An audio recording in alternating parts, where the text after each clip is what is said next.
ही साहेब शासकीय कार्यालयामध्ये आरडाओरडा करणं वगैरे असं करत नाही. त्यामुळे तुम्हाला जी भीती आहे ना ती असते. प्रश्न याचा नाहीये.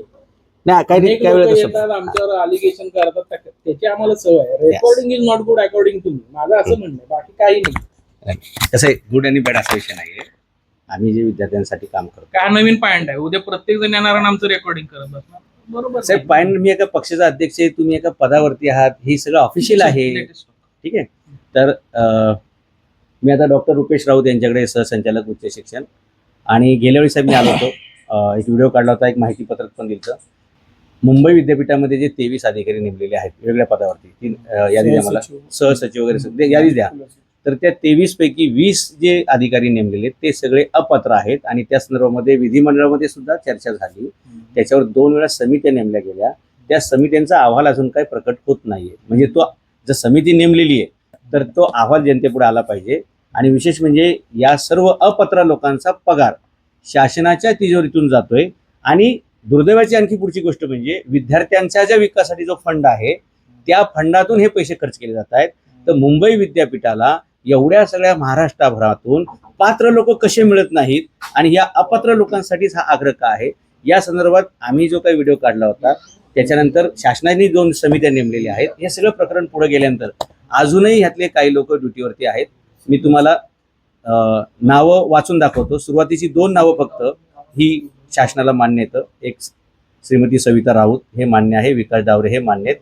बाकी आता 3 नंबर पासून मी जे वाचतोय ते शासनाची समितीचं वाचतोय बरं का.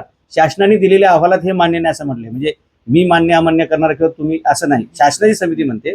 3 नंबरला आहेत वैशाली कांबळे सहाय्यक कुलसचिव, श्रीमती रंजना सावंत 4 नंबर सहकुलसचिव, नरेंद्र खलाने सहकुलसचिव, निळकंठ तळवडेकर उपकुलसचिव, हिम्मत चौधरी सहकुलसचिव, अशोक घुले सहकुलसचिव, अखिल शेख सहकुलसचिव, श्री जयदत्त जाधव सहकुलसचिव, दत्तात्रेय घुगे उपकुलसचिव, मैनुद्दीन शौकत अली शेख सहकुलसचिव, श्रीकृष्णा पराड उपसचिव कुलसचिव, दीपक वसावे उपकुलसचिव, सुवर्णा महाडिक सहाय्यक कुलसचिव, संजय आंबाडे सहकुलसचिव, लीलाधर बनसोडे उपकुलसचिव, अशोक फर्डे उपकुलसचिव, योगिनी घारे उपकुलसचिव, विनोद पाटील विद्यापीठ अभियंता, आणि कुमारी चेतन कमल्लू सहाय्यक कुलसचिव, रवींद्र साळवे उपकुलसचिव, अभिनंदन बोरगावे सहाय्यक कुलसचिव.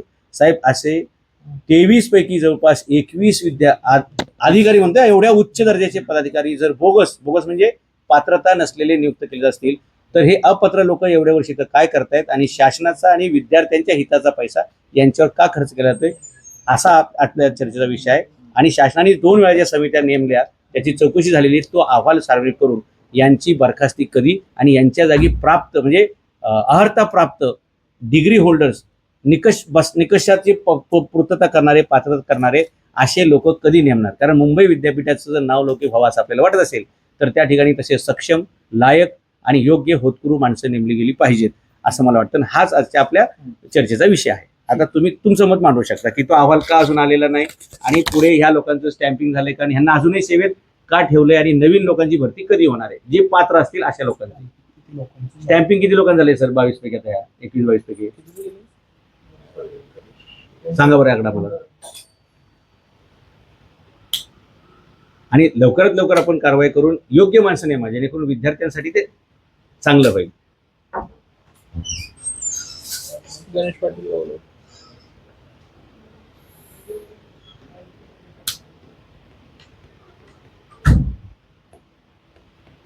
राऊत साहेब विद्यार्थ्यांवरती आहे, विद्यार्थ्यांचं भविष्य शिक्षकांवरती आहे, आणि शिक्षकच तसे योग्य ते पात्र नसतील तर मग त्या विद्यार्थ्यांचं भविष्य काय राहील. मी फिनलँड, डेन्मार्क अशा अनेक प्रगत देशांचा ज्यावेळी साहेब बघतो तर तिथे राष्ट्रपतीच्या इक्वल पगार शिक्षकांना आहे. म्हणजे ते शिक्षक पण त्या तोडीचे तिथे नेमले जातात. अगदी फिनलँडमध्ये साहेब अशी पद्धत आहे की समजा विमानामध्ये जर त्यांचे राष्ट्रपती असतील आणि एखादा शिक्षक पाठीमागे बसले, फक्त कळलं तरी ते राष्ट्रपती त्याच्या खुर्चीत त्या शिक्षकाला बसवतात. म्हणून फिनलँड, डेन्मार्क असे छोटे देश साहेब, स्पेन सारखे, पोर्तुगाल सारखे अगदी पुढे आहेत. कारण विद्यार्थ्यांना प्राधान्य, शिक्षणाला प्राधान्य, आणि तिथं संशोधन करण्याला साहेब 1 नंबरचा राजा म्हणून समजतात. आपल्याकडे संशोधनासाठी म्हणजे चपला झिजून जातात, पण त्याला ते थेसिस पूर्ण होत नाही, त्याला डिग्री मिळत नाही, असे खूप अडचणी आहेत. त्यामुळे देश जर आपल्याला विश्वगुरु करायचा असेल तर गुरु हे विश्व फिरलेले असले पाहिजे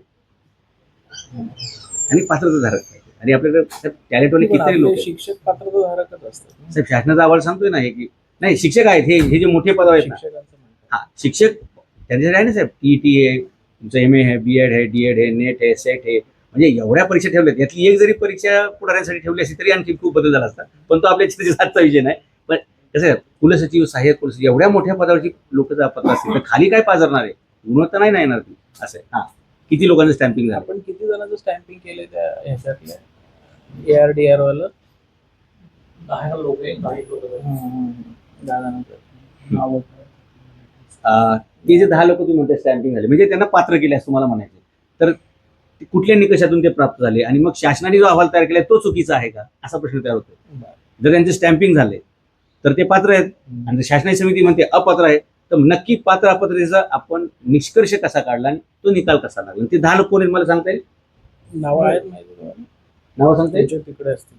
मला लिस्ट देतात थोड्या जे आम्ही नंतर टाकू शकतो स्क्रीनवरती, काही विषय नाही. तुम्ही आम्हाला ती 10 लोकांची ही द्या, ती प्रक्रिया कशी पार पडली त्याची माहिती द्या.